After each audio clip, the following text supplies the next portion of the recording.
not our differences that divide us. It is our inability to recognize, accept, and celebrate those differences. Today I'm going to tell you a little bit about genetic differences that men and women share in regards to how each sex typically communicates. In addition, by the end of this speech, it is my hope that everyone will have a better understanding of how these differences often lead to conflict.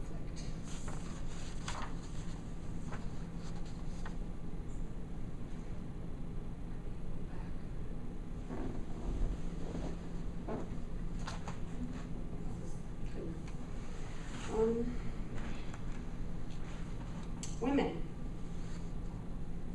How many times has it seemed to you that men are unsympathetic and very narrow-minded on their views, to the point where you sometimes feel like ripping your hair out? And men, how many times have you found yourself mind-numbingly exhausted by a woman's nitpicky ways and seemingly endless need to overanalyze everything?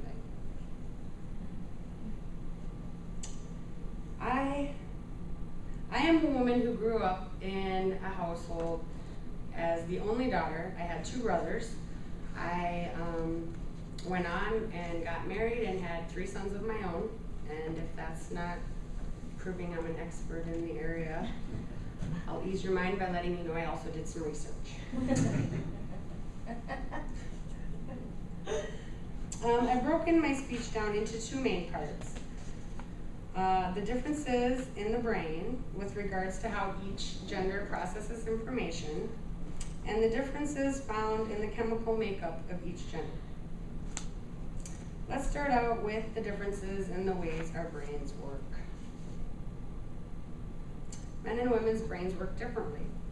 According to an article by Dr. Gregory Jantz from Psychology Today, most male brains, and I say most because science has proven there's always exceptions in either gender, but most male brains use almost 7 times more gray matter for activity than that of a woman brain.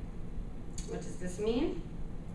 Gray matter is found in specific areas of the brain and is wherein the information and action processing centers are located. Each center is responsible for a certain task. Again, what does this mean? Well, ladies, have you ever tried to talk to a man while he's been busy doing something? Like watching sports or tinkering around in the garage? You might not have gotten a response. And he may appear to have tunnel vision.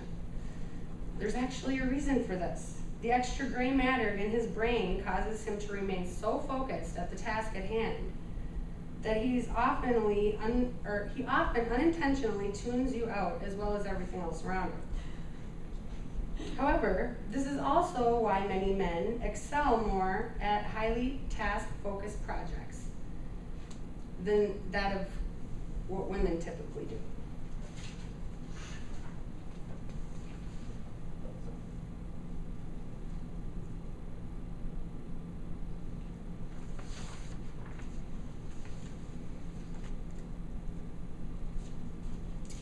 In contrast, according to Dr. Jantz, the typical female brain uses almost 10 times as much white matter than that of a man's. He also states that white matter can be defined as the networking grid that connects the brain's gray matter and other processing centers with one another. What does this mean? Well, men, have you ever felt as if a woman thought you should be able to read her mind? Then, when you were unable to do so, you were left feeling dumbfounded, like, what did I miss? This is because of the amount of white matter in a woman's brain. It causes her thoughts to be like in a continuous loop. Whereas a man, you're going from, the gray matter is, there's like specific sections of the brain. It's like, okay, well, this is family, so I'm gonna talk about family here. It has nothing to do with this, it's not linked. Women's, everything's always going around. You're always thinking about everything, seeing what it has to do with one another, which often can be why we are accused of overanalyzing.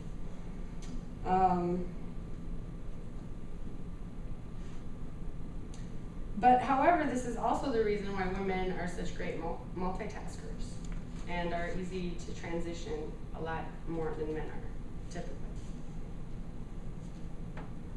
Both men and women process the same neurons.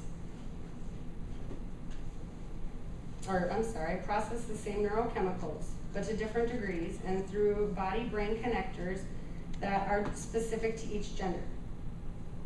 Men produce much higher levels of testosterone, as we all know. The most common definition of testosterone is the same one that we learned back in middle school sex ed class, in which we were told that testosterone is a steroid hormone that stimulates development of males' secondary sexual characteristics. But things that I didn't learn, I don't know if you learned this, but the testosterone is also a big factor into the reason why, like, if you've ever been with your boyfriend or husband or whatever, and he will be easily jealous if you're talking to another man that's attractive, or very competitive when around other men in any situation, just wants to win. And that's because of the aggression that comes from testosterone, as well as like an almost primitive territorial thing that is result from testosterone. Again, in contrast, women produce greater numbers of the most common type of serotonin receptors than that of men. Serotonin neurons are involved in a very broad range of psychological and behavioral processes, such as sexual behavior, mood, and cognition. Serotonin uses all 5 senses while transporting information in the brain, which is not the case in men. Well, it is for serotonin, but like I said, they have increased levels, females do. So what does this mean? Well, men, you have probably noticed a more obvious result of a woman's increased serotonin levels due to her production of estrogen about every 28 days. And for this reason, women are considered to be overly emotional and, from a man's point of view, downright illogical. So today I've shared with you, I'm sorry. That's just something funny. Today I've shared with you just some of the ways in which the sexes differ. The fact of the matter is, at times, men and women almost act as 2 completely different species, when actually the truth is, we just plain think and feel differently from each other. When I had considered who best to interview for my speech today, I decided on my grandparents. They have been married for over 60 years now, and in my opinion, you don't get to be much more of an expert than that. I asked them both the same question. How were you able to remain in a relationship for so long with someone who thinks and feels so much differently than you do? In which I got 2 very different responses. My grandfather, Wayne Livingston, said that he learned the phrase, "Yes, dear, I'm sorry, dear, I won't do it again." And my grandma stated that she said, remember, or praise him when he's good, be empathetic when he's not, and always remember the way to a man's heart is through his stomach. Such answers made me realize they might just be onto something. Thank you.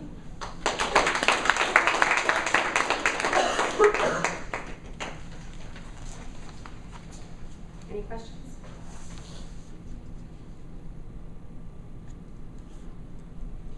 Yes. There have been some people who are born with both parts to the different genders. Would you say that? Do you know anything about how their brains are in comparison to? That was where I mentioned that there's always exceptions to every rule regardless of the gender. So, yes, it's shown that like men that are typically more sensitive than the average man would have increased levels of the serotonin, And same with women that are more tomboyish with testosterone. Yeah.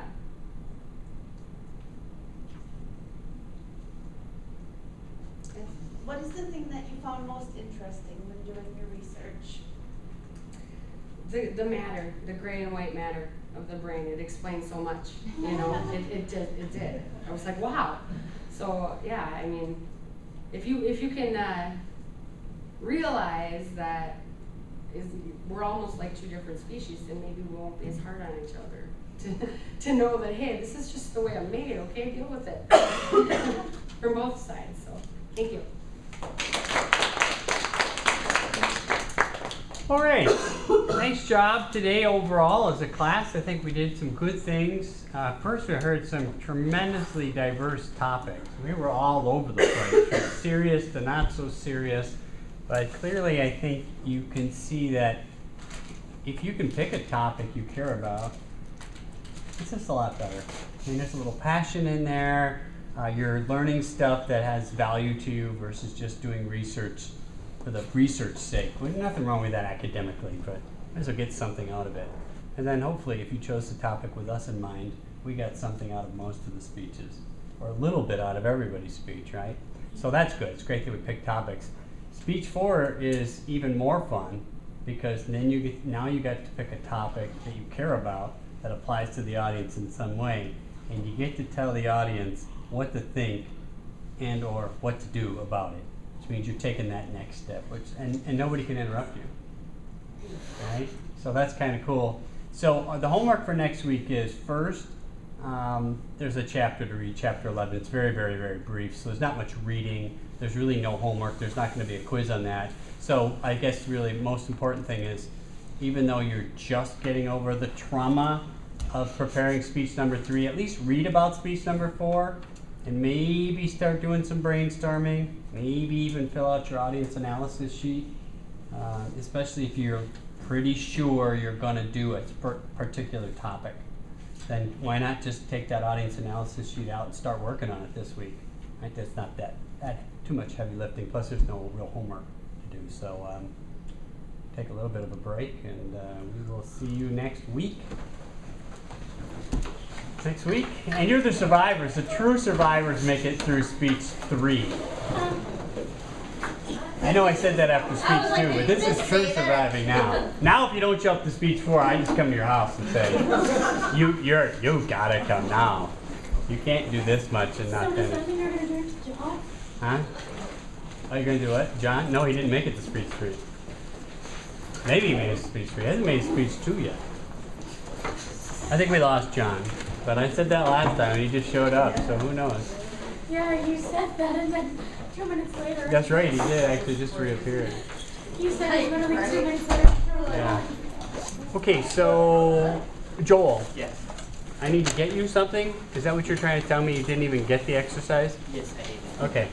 So while I'm going to get you the exercise, you need to label your support on this outline.